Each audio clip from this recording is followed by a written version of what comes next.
સુરતમાં ગૌ માતાને રાષ્ટ્રમાતાનો દરજ્જો આપવાની માંગ સાથે આજે સુરતમાં હિન્દુ સંગઠનો દ્વારા વિશાળ રેલીનું આયોજન કરવામાં આવ્યું હતું। મહારેલીની શરૂઆત સવારે સિટી લાઇટ સ્થિત મહારાજા અગ્રસેન ભવન ખાતે વિજય મંત્રનું સામૂહિક કીર્તન બાદ મોટી સંખ્યામાં સાધુ સંતો, મહંતો, ગૌ સેવકો, ગૌ ભક્તો, ધર્મપ્રેમી નાગરિકો તેમજ વિવિધ સંપ્રદાયોના પ્રતિનિધિઓ વનિતા વિશ્રામ ખાતે એકત્ર થયા હતા। ત્યારબાદ ત્યાંથી મહારેલી કલેક્ટર કચેરીએ પહોંચતા ગૌ ભક્તોએ નારેબાજી કરી કલેક્ટરને આવેદનપત્ર આપી ગૌ માતાને રાષ્ટ્રમાતા જાહેર કરવાની માંગ કરી હતી। ગૌ માતાને રાષ્ટ્રમાતાનો દરજ્જો આપવાની માંગ સાથે અઠવા લાઇન્સ સ્થિત વનિતા વિશ્રામ ખાતેથી રેલી કાઢવામાં આવી હતી। રેલીમાં વિવિધ સામાજિક સંસ્થાઓ, હિન્દુ સંગઠનો, સાધુ સંતો અને ભજન મંડળીઓની મહિલા સભ્યોએ પણ ભાગ લીધો હતો। હાથમાં પ્લે કાર્ડ અને બેનર સાથે સૌએ ગૌમાતા રાષ્ટ્રમાતાના સૂત્રોચ્ચાર કર્યા હતા। રેલી જિલ્લા કલેક્ટર કચેરી સુધી પહોંચી હતી। સાધુ સંતોના સાનિધ્યમાં ગૌ ભક્તો દ્વારા કલેક્ટરને આવેદનપત્ર પાઠવવામાં આવ્યું હતું। આ દરમિયાન રિંગ રોડ પર આવેલ સિલ્ક સિટી માર્કેટના ગૌ ભક્તો દ્વારા પોતાના રક્તથી ગૌ માતાને રાષ્ટ્રમાતા જાહેર કરવાની તથા ગૌવધ પર સંપૂર્ણ પ્રતિબંધ મૂકવાનો પત્ર પણ ભારત સરકારને રજૂ કરવામાં આવ્યો હતો। બીજી તરફ શહેરમાં અલગ અલગ વિસ્તારોમાં વ્યાપક હસ્તાક્ષર અભિયાન પણ ચલાવવામાં આવી રહ્યું હતું। એકત્રિત થયેલ હસ્તાક્ષરોને લાલ કપડાથી બાંધીને પોટલા સ્વરૂપે તૈયાર કરીને બળદગાડામાં રેલીમાં સાથે લઈ જવામાં આવ્યા હતા।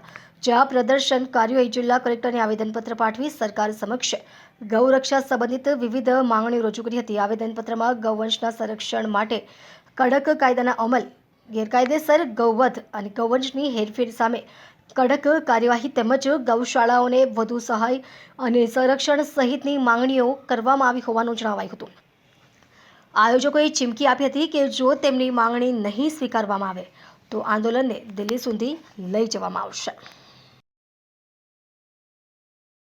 आज सभी साधु संत लाख सवा लाख से अधिक गौ भक्तों के साथ आज प्रधानमंत्री, राष्ट्रपति, मुख्यमंत्री और राज्यपाल महोदय के नाम प्रार्थना पत्र लेकर के आए हैं कि स्वतंत्रता के 78 वर्ष निकल जाने के बाद भी धर्म प्राण भारतवर्ष जहां गाय को मां माना जाता है, वहां पर भी आज असंख्य गाय माताओं की प्रतिदिन हत्या हो रही है। हमारे संविधान के अनुच्छेद आर्टिकल 48 में लिखा है कि गाय, बैल और बछड़े के वध पर प्रतिबंध लगना चाहिए।